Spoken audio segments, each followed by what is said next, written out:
So before the factory system, you had a system called the cottage industry system, or also referred to as the putting out system. And what it meant is that people actually did essentially industrial work in their own homes. So you and your family, you may be responsible for doing some sort of part of the process of sewing the things up or making a particular product. And so it's kind of like you were outsourcing work to various people. And so I come to you and say, all right, this is your family's job, and every week you need to produce this many units of your good, and you down the street, you're going to produce a different good. What the factory system said is, why are we doing it remotely when we can bring it all into one location and do it all together? And what if machines begin to take the place and do more work? Now, that's a limited concept of the machine at this point. We use the machines much more today for labor than they could possibly do. So that's the shift that we're talking about. That the bringing it all together, creating an actual factory where it's there, where you control the means of production. That's the major evolution of the 1800s in the United States. And remember, this is also happening in Europe, and maybe the United States is having to catch up to where Europe already was. So it's all part of this industrial world. It's all about investing money, though. If you don't have any money to build a factory, you can't do this. But if you do, then the profits are even greater, and so that's why these people with lots of money, especially up in the Northeast, are able to invest in this and continue to build and grow it dramatically. So I'm going to skip that slide there. All it says is that originally,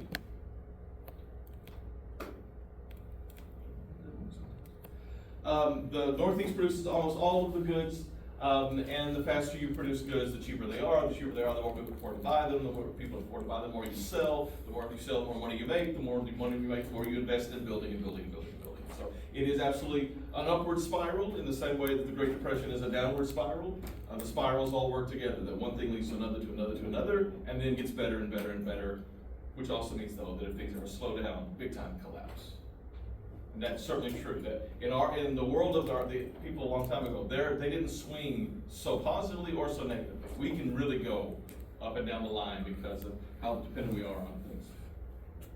All this is saying is that people recognize it is better to make money in investing in factories than it is to buy a bunch of ships.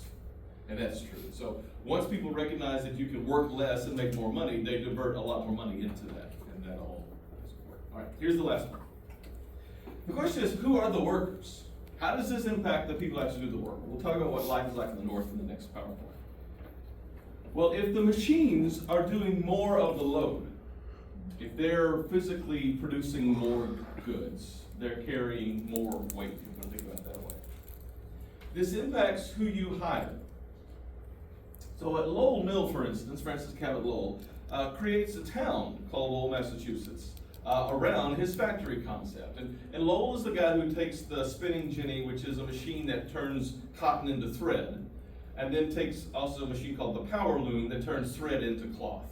And that's what a textile is. These are textile mills. That's why up there you see those red bolts of cloth. So what he's saying is, in my factories, we can take raw cotton on one end, and the machines, with help from human beings, can turn it into thread, and then we can take that thread to another machine, another building, and we can have that machine turn that into cloth. We can have it weave to cloth. So we can go from cotton to actually selling cloth in one place. That's a really important concept. When you get into the second half of U.S. history, you'll talk about things like vertical integration and horizontal integration, this concept of how much of the means of production can you actually own. Because the more you own, the less you paid at the beginning and the more you're able to sell it for at the end. Well, because the machines are doing more of the work, it means that he can offer jobs to other people. And so what he does at Lowell Mill is says to families, send me your daughters. Send me your teenage daughters because I've got work for them. Now think about it. What did a teenage daughter bring to her family while she was a teenage girl? Nothing. She's waiting to get married. That's her career as mother. I'm not saying it should be, but that would be traditional. All right, so traditionally that's where she's going to go. But in the meantime, she's not ready for that yet. She's another mouth to feed. She can certainly produce some work, but not a lot of work. And so what he's saying is, if you send me your daughters, I've got work for them, and they'll make money that you can have, and they can have. So here's this girl who's maybe the way we would think about college as that thing we do in between being a child and being a full-blown adult.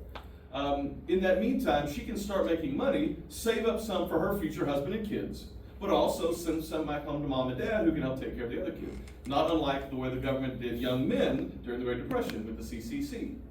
Send us your young men, we got work for them to do. We'll pay $30 a month, and we'll give your son $5. We'll send the other 25 home back to you.